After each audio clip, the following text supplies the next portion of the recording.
What if I told you your biggest insecurity is actually your greatest weapon? Wonder how? Let me show you. When I was in grade 3, there was this girl, and she used to pick on me all the time, but I will never forget the day she told me that I had really big lips. All of a sudden, I was like, whoa, I thought just being fat was a problem. Now my lips are also an issue?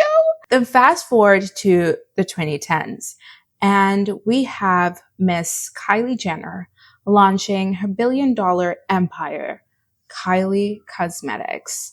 And that is when the world changed, as well as my life. Yeah, big lips, baby. They were in. And around that time, one day, I was just sitting in class and a boy came up to me and was like, wow, you have really nice lips. And I was kind of flabbergasted because the very thing I used to hate became my best feature. To this day, I always get complimented on my lips. And that is when it hit me. Insecurities are not permanent. They can be changed, like decisions. You know how you change your mind last minute about going out or not? That is the same way you can change your mind about insecurities that you probably harbor. All it takes is a snap of the finger and it's flipped. And as a double board certified NLP master practitioner, I will show you exactly how in this video. Hi, I'm Vanessa, but you can call me Ness, and I am obsessed with how humans work. Therefore, I am the best at understanding how to help you become the best version of yourself. Welcome. Your life is about to change the minute you hit that subscribe button. Okay, here's the thing. All of us have been told all our lives that there was something wrong with us. Whether it was we were too fat, too thin, too tall, too short, too dark, too light, our hair, our eyes, whatever it is that you have been picked at. For some of us, it was our lips. Okay. There's always something.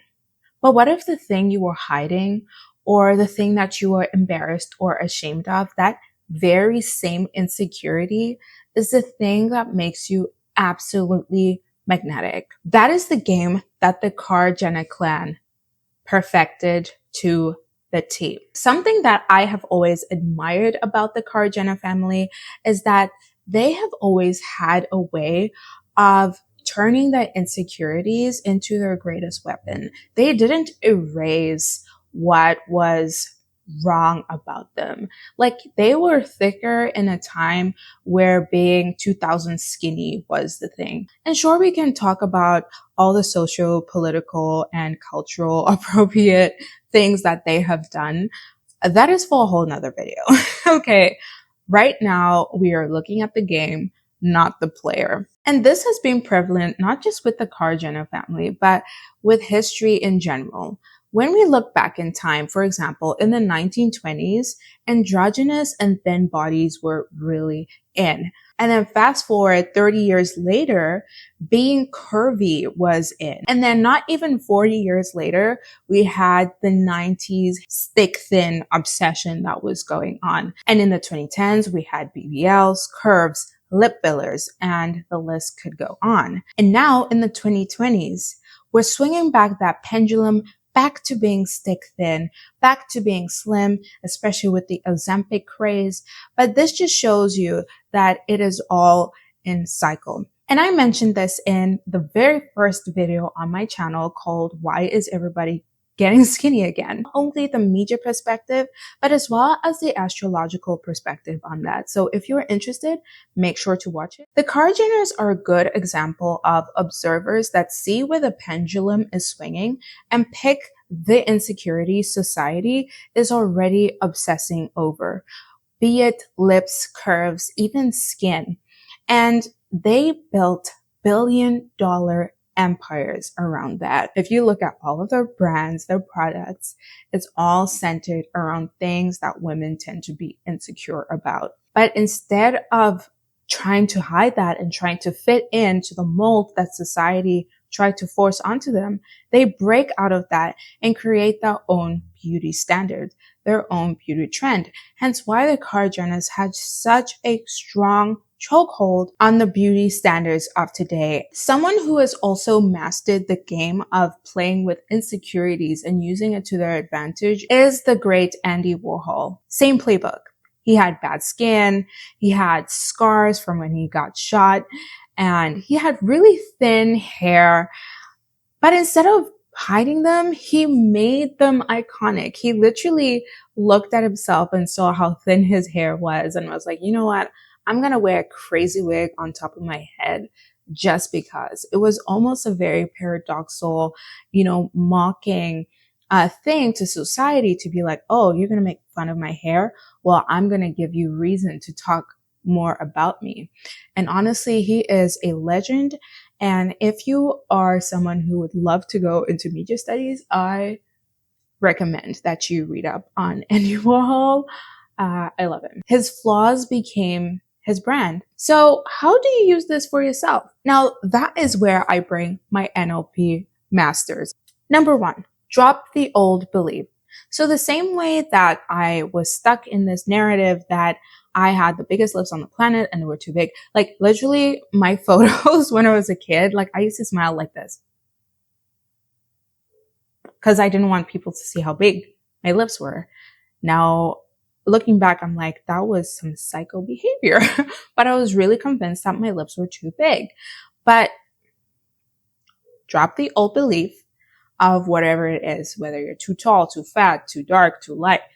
Drop the old belief. Number 2, look at it in a different way. In NLP, we call this reframing. So what you're going to do with that old belief, if you're struggling to drop it, all you can do is reframe it. For example, ask yourself, what if this is my edge? For example, when I started this channel, I was really stressed out about where I was going to be filming my videos. I was really worried how it was going to look. But then I decided, you know what? What if using my MacBook became my format, my style? Like, do I need to buy a camera? Do I need to use my phone? No, I don't. This is my edge. Does it look cheap or is it an aesthetic? Reframing, baby. And number 3, embody your flaws with confidence. Now, easier said than done. Yes. But is it possible? Super possible. For me to be where I am today, I had to adopt the skinee mindset. Hence, the channel being birthed. I have been preaching about the skinee mindset on my Twitter, on my Tumblr before I ended up letting go of those platforms and starting a YouTube channel since 2023, because I finally understood like everything that happens to you doesn't happen to you. It happens through you. The girls that get it, get it. And if you're still confused on how to embody the flaw, picture it like this. Imagine you have a pair of glasses or a bracelet. Picture your flaw as an accessory. It is something that you wear and you flaunt it. Like, when you wear your favorite pair of sunglasses, the one from Prada? Yeah. Like, you flaunt those babies. You're like, I wore these, like I bought these. Like, these are my favorite. It's the same thing. If you have freckles and you're embarrassed of your freckles, baby, flaunt those freckles because there are girls out there drawing freckles on their face. Okay. I used to be insecure about my lips, and there is literally $1 billion empire built on trying to attain these. Kylie Jenner built her empire trying to attain these, girl. So sit with it, really. What if the thing that you have been trying to cover up is actually the reason people would remember you? Some of the greatest supermodels have unconventional looks, faces, features, very distinct looks, but that's what makes them the model. That is what makes them unique. So instead of waiting for the trends to finally fall in your favor, instead of waiting for your body to be trending again, freaking be the trendsetter. Because the truth is, the pendulum of life will always swing. It will always be from one extreme to another extreme. But the people who win, whether the pendulum swings left or right, are the ones who stop waiting for validation and start validating themselves. So thank you, Kylie Jenner, for proving that insecurities can be turned into empires.